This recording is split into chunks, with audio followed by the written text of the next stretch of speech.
हाग्रामानि हिन्जावा बे बाराव सानदोंमोन खोमा बोदों सरकार फैयोब्ला 3-4 कौटिसो दामनि गारि लाबोगोन होनना सानदोंमोन खोमा इस जायासै साननाया हाग्रामानि हिन्जावा सानदोंमोन खोमा सोंदो दे आङो बोदै सरकार फैगोन हाग्रामाया सिप जाफिनगोन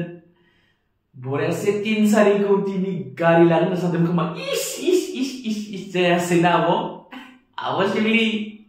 नोंनि साननाया जायासै ना इस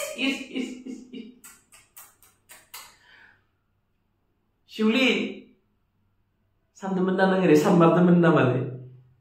3-4 कौटिनि गारि लागोन आरामसे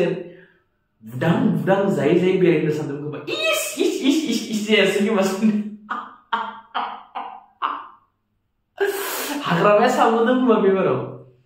100 बिगासो आरोबाव हा बायबावनो होननानै 100 बिगानि बाराथ' हा दंखायो आरोबाव हा बायबावनो सानदों खोमा 100 बिगासो इस जायासै रायजो राजाया एकदम हाग्रामानि उदैयाव जोनानै होबायना हाग्रामाखौ लांनो ब्रह्मपुत्र गारि बेनो इस 100 बिगासो हा बायबावनो होनना सानदोंमोन खोमा इस जायासै आब' शिवलिया बोधै बे बाराव आरोबाव 30तासो एकाउन्ट्स खुलिनानै फैसा गाद दोनबावगोन होननानै सानदों खोमा इस जायासै साननायानो जायासै हाग्रामानि बिसिनि साननायानो जायासै बे बाराव खम सानदोंमोन 3-4 कौटिनि गारि लागोन इस जायासै खम सानदोंमोन 100 बिगासो हा बायबावगोन होननानै इस खम सानबावदोंमोन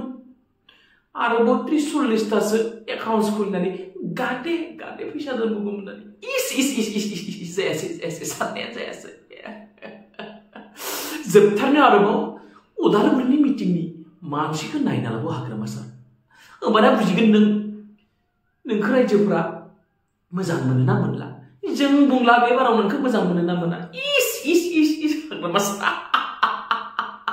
हाग्रामा सार